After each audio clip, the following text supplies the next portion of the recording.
Welcome, and thank you for choosing MemorialCare Long Beach Medical Center for your spine surgery. The purpose of this class is to answer your questions and guide you through what you can expect from the pre-surgical process through the post-surgical healing process. This material is a general overview and designed to supplement your surgeon's instructions. Information provided by your surgeon is specific to your individual needs and should always be followed. Our mission is to build a community of informed patients and dedicated providers who have ongoing collaboration throughout the preoperative, procedural, short-term recovery, and long-term recovery process. We strive to provide evidence-based education, tools, and guidance to assist our patients in achieving optimal recovery. The goal for successful recovery includes returning to unrestricted activity and potentially beginning new activities that were previously difficult due to pain and disability.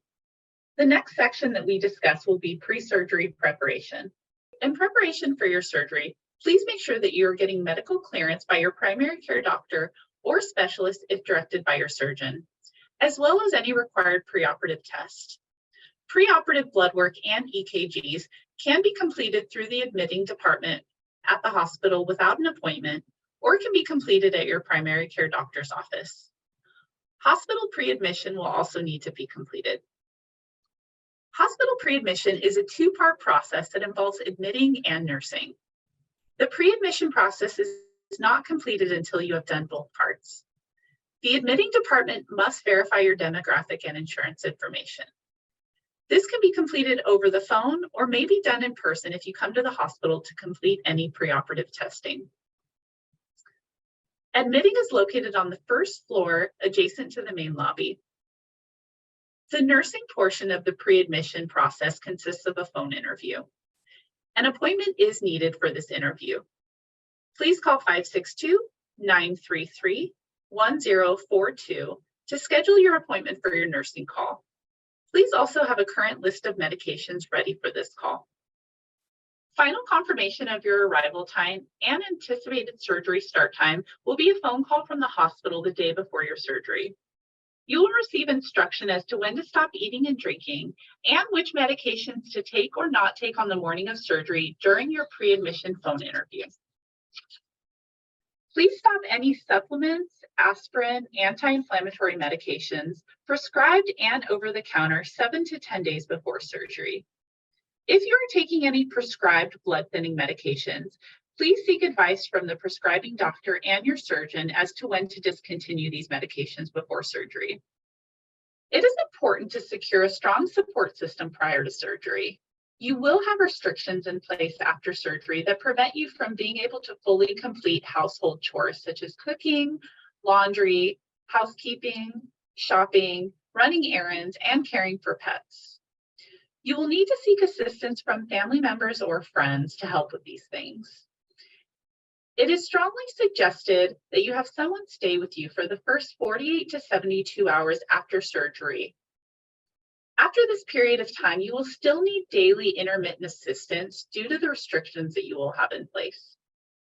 Please ask your surgeon when you should return to work and when you will be able to travel, drive, and have dental work completed. Returning to your home after surgery is the preferred option to decrease the chances of infection. Additionally, patients tend to recover better at home as you will naturally be more active in your own home. Familiarity, privacy, eating your own preferred foods, and establishing your own routine are also benefits to discharging directly home rather than an alternate facility. Discharging to a rehab or a skilled nursing facility after surgery should only be considered as a last resort if it has been determined that your own private home is not a safe option. It is strongly recommended that you prepare your home prior to surgery so that it's safe to return and the chances of falls are reduced. Please keep clear hallways for use of a walker, remove any loose throw rugs, remove extension cords that may pose a fall risk, arrange adequate lighting for nights, and arrange frequently used toiletries, clothes, and dishes at counter level for easy access. Please be aware of any uneven surfaces outside or inside your home, if possible, to prevent falls. A handheld shower and shower bench may be helpful and should be installed and purchased prior to surgery. Having a supportive chair or sofa and an armrest so that you can minimize time in bed is also important. An elevated toilet seat may be helpful if you have a low toilet and should be purchased prior to surgery. It's also important to arrange for a caregiver for the first 1 to 2 weeks following surgery, as well as pet care if you have pets. High quality nutrition is essential in aiding to the healing process after surgery. It's suggested that you begin increasing protein intake several weeks before surgery. Focus on high quality proteins, which include poultry, lean beef, eggs, nuts, seeds, and fish. Protein shakes can be considered as a supplement to add additional protein. A registered dietitian will be available upon request to address any dietary related concerns or questions that you may have. The misuse of prescription opioids is one of the most common types of illegal drug use. An example of this would be given prescribed medication to a friend or relative. If you receive specific disposal instructions from your healthcare provider, such as your doctor or pharmacist, for your unused or expired medication, you should follow those instructions to dispose of your medication. The best option is to find a drug take-back program in your local area, which may be found in retail, hospital, or clinic pharmacies, and law enforcement facilities. If you don't have a drug take-back program near you, check the FDA's flush list to see if the medication that you have is on that list. Remember, don't flush any medications that are not listed on the FDA flush list. If you do not have a drug take-back program readily available to you and have been prescribed drugs that are not listed on the FDA flush list, please dispose of these medications in the trash by following the instructions listed on this slide. We suggest that you bring loose-fitting clothing with you to the hospital to wear during your stay. An example of this would be loose-fitting t-shirts, sweatpants or shorts, and sneakers with good tread. Please avoid any clothing that touches the ground, as this can pose a fall risk after surgery. You can also bring any personal toiletries or personal use items such as your cell phone. If you have a history of sleep apnea, you are permitted to bring your own CPAP machine for use. Please note that free Wi-Fi is also available for use during your stay and can be found under the name Hotspot. On the day of surgery, you must enter the surgery pavilion directly. Their entrance is on the same side of the hospital as the emergency entrance on Columbia Street. Once you enter, check in at the front desk and you will be taken back to the surgical preparation area. Once in the surgical preparation area, you will change into a hospital gown, an IV will be started, and you will be given an antibiotic dose to reduce the chances of infection. You will also meet with the anesthesiologist and surgeon or physician assistant that will be taking care of you. When you meet with the anesthesiologist, they will review your health history and medication list that you provided during your nursing phone interview.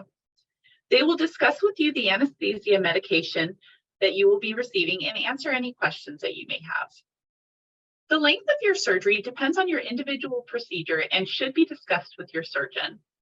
Once the surgery is over, you will be transferred to the recovery room where you will remain until a bed is available on the spine unit. While you are in the recovery room, we will be monitoring your vital signs, conducting regular neurovascular assessments, and addressing any pain and nausea that you may be having. Once it is deemed that you are medically stable and a room is available on the spine unit, you will be transferred. On the day of surgery, you may still be drowsy from the anesthesia, but physical therapy will still attempt to work with you. If your surgery takes place later in the day, you will be seen by physical therapy the very next morning. We will be regularly assessing your pain levels to ensure that your pain is managed so that you may participate with physical therapy. Therapy and the nursing staff will introduce you to the log rolling technique that you will use to change positions and get in and out of bed. They will also assist you with transferring from the bed to a recliner chair. You will be introduced to a walking program and exercises that you will continue after discharge. The next topic that we will discuss is expectations for home. In order for you to be cleared for discharge from the hospital, you will need to be able to tolerate a diet without nausea and vomiting. You will also need to be cleared by physical therapy. For this to take place, you must demonstrate that you are able to safely walk and get in and out of a bed and chair while demonstrating correct mobility techniques. Physical therapy will answer any questions or concerns that you may have about safe mobility. When you are not walking, you will have mechanical compression devices placed on your legs to help prevent blood clots. If you have a urinary catheter or wound drain, these will be removed prior to leaving the hospital. In certain cases, a brace may also be ordered for you to wear when you leave the hospital. If this is the case, your surgeon will instruct you on when to wear the brace and for how long it should be used. Adequate pain management is a crucial part of the recovery process. While you are in the hospital, the nursing staff will be frequently assessing your pain levels using a pain measurement scale from 0 to 10. You'll be asked to rate your pain at rest and with activity. The pain scale can be seen on this slide. We have several different strategies that we use to help manage your pain. Changing seating positions, deep breathing exercises, and walking are all effective strategies that we will be encouraging to assist in reducing your pain levels. Ice therapy is also an effective pain management strategy. We recommend that you apply ice to your incision approximately 6 to 8 times a day for 20 minutes at a time. This will help to reduce inflammation. Pain medication will also be available. The goal for you is to transition to oral pain medication as soon as possible after your surgery, as oral pain medication will provide the longest lasting pain relief. It's important to note that oral pain medication takes approximately 30 to 45 minutes to take effect and should be taken before the pain reaches a severe level to be the most effective. Constipation is a common occurrence after surgery due to the effects of anesthesia and narcotic pain medication. You will be given stool softeners and laxatives while in the hospital to help alleviate this problem. It's important to have a plan after discharge to minimize the effects of constipation. It's strongly recommended that you purchase medications and take them regularly until you are having regular bowel movements. These medications can be purchased over the counter at your local pharmacy without a prescription. Please note that you are at a continued risk for constipation while taking narcotic pain medication. Please follow the instructions provided by your surgeon regarding your dressing. Leave the original dressing in place until your follow-up appointment with your surgeon, unless otherwise directed by your surgeon. Avoid submerging the wound in water for at least 6 weeks until cleared by your surgeon. Cover the dressing in plastic wrap or an AquaGuard lining while showering. Plastic coverings can be purchased at your local pharmacy. Physical therapy will determine what type of adaptive equipment you will need during your physical therapy session. If a front wheel walker is recommended by your therapist and you do not own one, an order will be placed through your insurance by our staff, and if covered by insurance, will be delivered to the bedside prior to discharge. If one is not covered, they are available for sale in our outpatient pharmacy and can be purchased prior to discharge. Other adaptive equipment, such as a raised toilet seat, is also usually not covered by insurance and, if needed, will have to be purchased out of pocket. The most commonly used adaptive equipment can be purchased at our outpatient pharmacy. You are allowed 2 visitors at the bedside at a time if you're in a private room. Visitors may use the restroom inside your room or the restrooms located near the elevator. Visiting hours are from 8 a.m. to 9 p.m. At this time, no overnight stays are allowed. Mobility as soon as possible after surgery is highly encouraged, as it has been shown to decrease the length of stay, improve lung capacity, decrease the chances of complications, increase strength and stamina, and increase the chances of discharging directly home. Patients are encouraged to change positions and walk every 2 hours while awake. We will now review the physical therapy portion of the class. I will turn the presentation over to Alice Murphy, one of our spine physical therapists. And welcome. Thanks everybody for watching this video. I feel that the more information you have before your surgery, the better prepared you'll feel, and the better the outcome will be. I'm Alice with physical therapy. You'll likely be seeing me after your surgery. So physical therapy will see you the day of your surgery or the following day. Our intention at this early stage in recovery is just to teach you the right techniques to get out of bed, to stand, to walk, and to go up and down stairs. We also help you correct your posture and any other compensations you were doing before the surgery due to pain. The sooner we address these things, the better. You may also see an occupational therapist 1 or 2 days following your surgery to help you choose any adaptive equipment you might need, such as a toilet riser, a commode, or any tools that you need for self-care activities. So here's a checklist of activities we'll be doing the first or the second day after surgery with physical therapy. We're pretty strict here on cueing you about your body mechanics when rolling over in bed, sitting to standing, and how often you should be walking after surgery.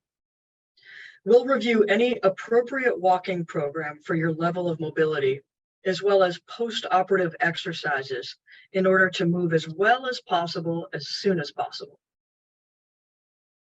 It's also useful to review how to stand properly, how to bend over, and any other spinal precautions your surgeon may apply.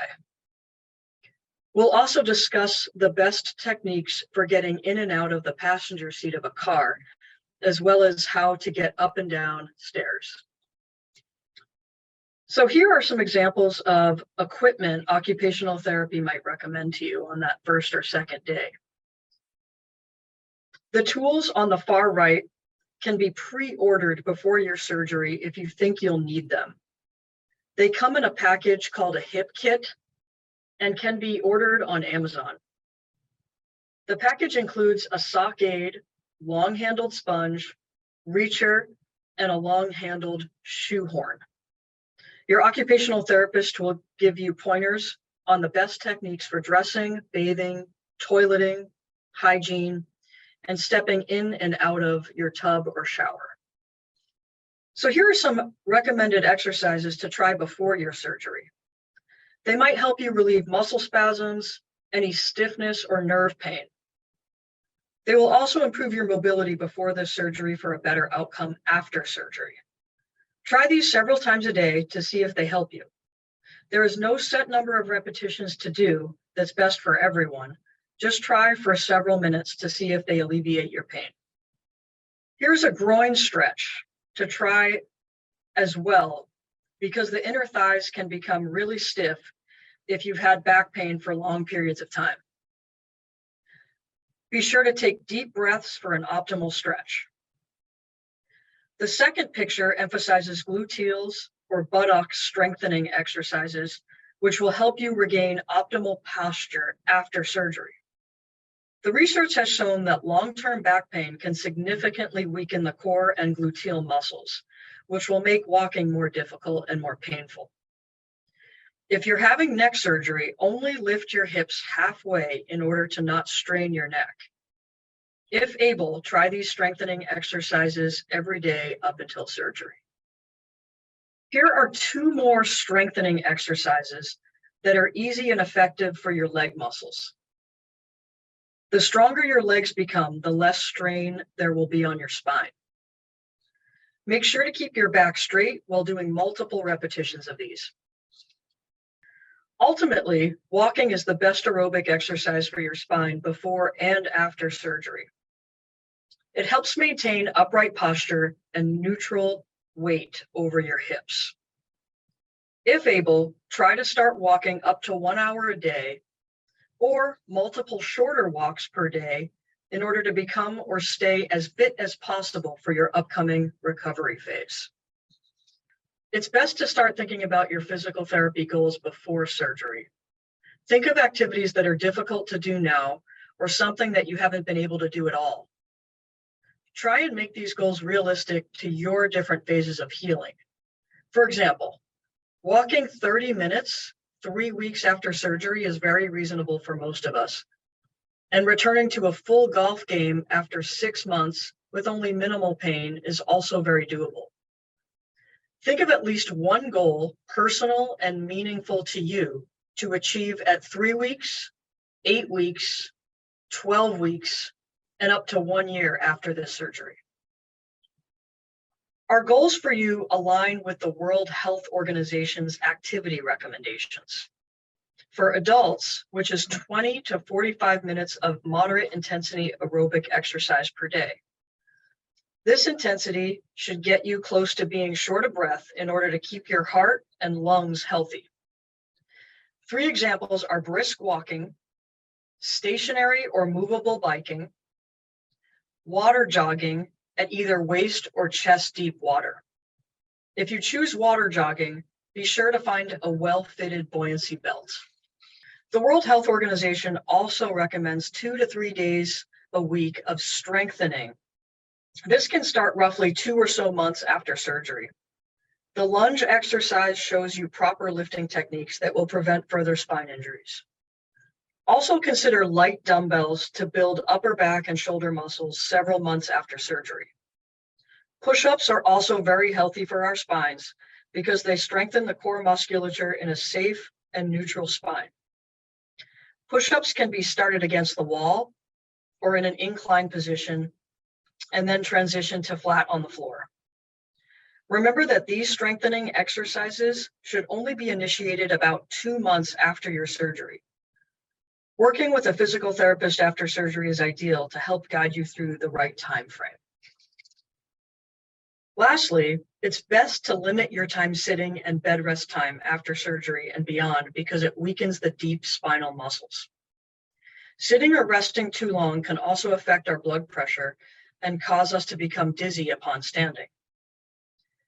So during your awake hours, try to maintain an active sitting posture without back support for up to 30 minutes at a time, and then resting in a recliner no more than 1 hour at a time.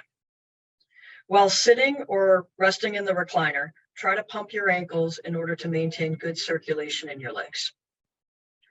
Please feel free to contact us for any questions or concerns you may have. Our email addresses are listed here, and you may also call us at 562-933-4014. We look forward to supporting you on your road to recovery.